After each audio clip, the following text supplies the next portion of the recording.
there, fellas and fillettes, it's Jesse from the Froot Basket here, and we need to talk about Xenoblade Chronicles Definitive Edition. Let's go!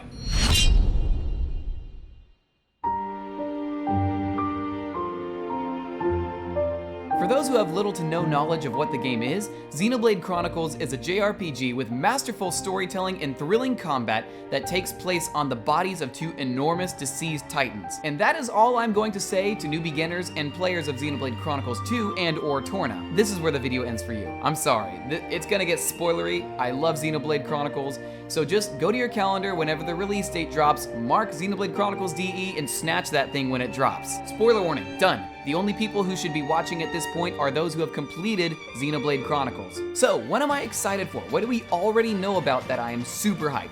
Number one thing, characters, just everything in HD, Definitive Edition, I know, but this is gonna look so good. At first I may think, oh cool, Definitive Edition, everything's gonna be good in HD, but then I remember specific moments, such as Dunban's arrival, Shulk gaining new abilities with the Monado. Those moments, those cutscenes in HD are gonna look so amazing, and I cannot wait for it. I cannot tell you how excited I am for someone to just go through the game and record every cutscene with all of the cast having their classic outfit. That is gonna be great. The only other thing that I am super excited for is Bionis' shoulder. Now, I didn't even know about this whole cut content thing until the trailer dropped. Apparently, Bionis' shoulder was a cut part of the original game. I'm not sure how it was going to play into the game, which part of the story it was going to take place in, but I am excited because, one, new area, there might be new enemies, it might have a new story element, might have new characters that are native to that area alone, but mainly we've got some more voice acting, because you can't just have a new area and have the characters, not refer to the place that they're at. And I'm so ready to hear Adam Howden as Shulk again, and just the entire cast. So honestly, just having a new area confirms to me that there's going to be more voice acting, and I could not be happier. But obviously, since we're doing a video about hopes, fears, and expectations, I could be happier. So let's talk about expectations. One of the things I fully expect from Definitive Edition is a somewhat revised or tweaked combat system. Maybe a complete overhaul, I don't know. The battle system in particular is what I've noticed the most division over between fans. Some people want the battle system the exact same as the original, some people want it different entirely, some people just want tweaks and quality of life changes to the original, but it's gonna change in some way. I fully expect that. We've been through Xenoblade Chronicles X and 2 and Torna, and each of those games had more complex battle systems. Maybe not faster, but more complex. And at this point, Xenoblade fans just aren't going to settle for the simple battle mechanics of Xenoblade Chronicles 1. Agility stacking on Dunban isn't gonna cut it anymore. The only other thing I fully expect is more voice acting because of Bionis' shoulder. I don't know if we're gonna get voice acting outside of Bionis' shoulder. I hope we do. Oh, actually, let's just talk about hopes. Okay, so here's what I'm hopeful for.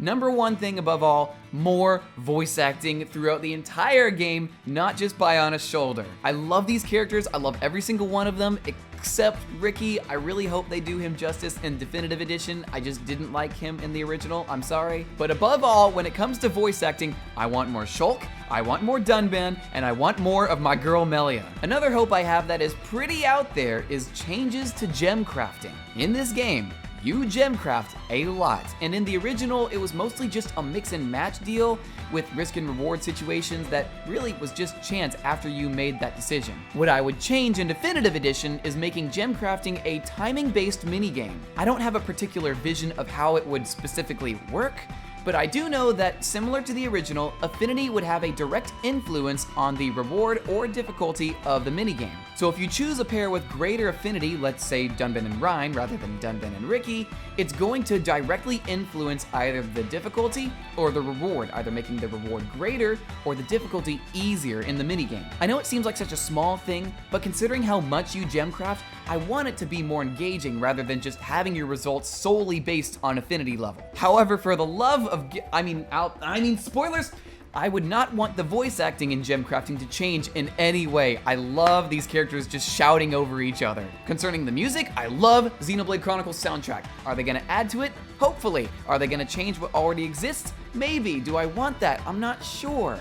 It depends on how they approach it. If the only changes they make to the prior tracks, such as Unfinished Battle or You'll Know Our Names, is updating the orchestral instruments, then I am all over that. Please do it. I want the music to sound better. However, I tense up at the idea of them changing the tracks and re-recording them all together because I feel like there might be aspects of the original tracks that are just lost. The reason I tense up at this idea is because back when Xenoblade Chronicles 3D was released, they also released some videos highlighting the game's soundtrack with updated instruments, and just much of it just didn't have the oomph that the original had. But in the end, if they go back and re-record the tracks entirely, I really won't know if I will dislike it or love it even more until I hear it. It's just that the original is so good and I really want them to do it justice. I guess that was kind of a hope and a fear at the same time, but I can tell you what I do hope for music is that Unfinished Battle plays more than once in the entire game! The only other major hope I have is just Xenoblade merch finally being a thing. I mean, yeah, Shulk being in Smash got us an amiibo, but there could be so much more done with this. Like a Funko Pop, Nendoroid. I would pay so much money for a Nendoroid. Some like figures featuring the weapons. Yeah, there's just so much you could do with this. Aside from figures, I really can't think of any other Xenoblade merch ideas, but I just really hope that Definitive Edition puts this game and its characters on the merch map big time. Now, I know Definitive Edition is going to improve so many things that I'm not even aware of and maybe am aware of, but there are some things I'm afraid of. For one, there have been YouTubers that have made comparisons between the trailer in Definitive Edition and the clips from the original game. And yes, all of it looks so good in HD, but what concerns me is just this shot right here.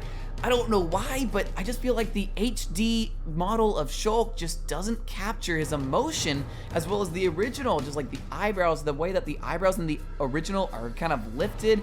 I don't know what it is. It's just so many small factors. Shulk just looks like he's filled with so much despair, yet he's running into the battle at the same time in the original. And in the Definitive Edition, it just looks like he's just determined and he's running into danger. I know it seems like such a small, nitpicky thing to get worried about, but there's so much emotion in this game, and it just needs to be accurately captured because the emotion is what connects players so well to the characters. Now, to counter this fear, considering that we have a more Xenoblade Chronicles 2-like animation style, there's going to be more expression across the board. So hopefully, what I'm fearful for is not the case and we're actually getting more emotion and more expression than in the original. I really hope that's the case. Bottom line, I just want these amazing characters and the voice actors behind them to be accompanied with the animation that they rightly deserve. Another thing I'm afraid of is that Definitive Edition might fail to censor some of these outfits. I know some people want this to stay the same because they're horny, but let's just be real. Xenoblade Chronicles Definitive Edition is going to reach so much of a bigger audience than the original, so we're gonna need to cut it back, alright? Especially concerning some of Charla and Fiora's outfits. The amount of cleavage that they had in the original, you could kind of get away with because it wasn't in HD, but we gotta pull it back now, alright? We can't afford to have those outfits, you know, in the game when it's gonna be available to such wider of a market. It's just not a good idea. I really don't think they are gonna censor any more than they have. I mean, Mythra and Xenoblade Chronicles 2, I really don't feel like Takahashi is gonna pull anything just because he knows it's reaching a larger audience, but I'm hoping for it. My last two fears refer to stuff that was in Xenoblade Chronicles 2 that I fear might be brought over into Definitive Edition that is not good. For example, the infamous win in the game, lose in the cutscene crap in Xenoblade Chronicles 2. I remember in Xenoblade Chronicles 1, we would just get to this part of the fight where like half of the enemy's health bar is through and then the cutscene triggers and the party is actually losing. And I'm thinking, oh, I'm glad this cutscene triggered. I was going to die. And that fits, concerning that the party is currently getting their butt kicked by Metalface. Like, it works that way. And while this was somewhat present in Xenoblade 2, for example, the Malos and Jin boss fight in this chapter 7, I think, where you had to bring Malos down to like half health and it would trigger the cutscene. For the most part, it's not there, and the health bars of the bosses don't accurately match what's happening in the story. Sorry, it just needs to stop. The other thing I don't want brought over into Definitive Edition is ludicrous XP growth that makes fights so easy they're unsatisfying. I would take Torna as an example. I played through all of Torna without using an in once, and I still defeated the final boss with absolutely no challenge at all. It was just so easy. This is the kind of stuff from sequels I do not want in Definitive Edition. Oh, and meh, garbage no pun speech. Let that die. And that wraps up my thoughts on the future of Definitive Edition, but I kind of want more. I was dissatisfied with the amount of hopes and expectations and fears and etc. that I had on this remake. So I took to Reddit r/Xenoblade Chronicles and asked people there what they were hoping for, what they were afraid of, and so on. So I'd like to read a few of the comments from the Xenoblade community that I hadn't thought of that really jumped out to me. And throughout all this, there's actually a lot of comparisons to the mechanics of Xenoblade X, but I hadn't ever played that, so I'm just not gonna address that, sorry. User Dapper Mudkip says the Bionis shoulder is integrated seamlessly into the story. Yes, please. User Varus Kane says, instead of scrolling left and right through arts, map them to buttons directly for easier and more precise use of them. User Very Good has a lot of thoughts that I want to point out here. Hopes. Give Ricky his original purpose. If I remember correctly, he would try to steal the Monado to pay off his debt. I think it'd give him more of a personal reason for joining the party instead of being outcast by his village. It also explains why his talent art is yoink. I don't know if that's true. Maybe that was his original purpose in the game. I hope that they give him some kind of more character and personality because, I don't know, I just don't like Ricky right now. So hopefully that's true. I'd love to see Ricky steal the Monado. That'd be a fun part of the game where you just don't have the Monado for a time. Add running, fashion gear, ends, and unique monster tombstones. Yes, I love that about 2 and Torna. Improve combat AI, a new challenge mode, better gem crafting, get rid of chest drops at the end of battles and just collect everything automatically. Voiced heart to hearts. Dude, I really want that now. Yes, please. Have unfinished battle loop, yes, and maybe play at least one other time, yes. Give Egil his own theme, especially for the Mechonis core fight. Reddit user Jin and Laura says, Shulk eating the gosh dang sandwich. I don't know, I kinda want this. If he ate it, like was actually eating it, great. But if he was actually still like barely not eating it, I would still think that's hilarious. I'd like it either way. And lastly, user Kelia is afraid that it will flop or be seen as just a port and thus not taken seriously. I concur. I really want Xenoblade Chronicles to get the respect that it deserves. And that is it for the hopes, fears, expectations, and excitement for Xenoblade Chronicles Definitive Edition, at least for now. Thank you for watching. I also want to give a huge shout out to those who contributed to my post on r/Xenoblade Chronicles. That was a huge help, guys. You guys mentioned a lot of things that I hadn't even thought about before, so I really appreciate that. And for those watching who haven't read my post, I'd love to hear your thoughts on Definitive Edition, so let me know down in the comments below. So until the next video, or maybe new information from Monolith Soft, it's your bro JMO, signing out.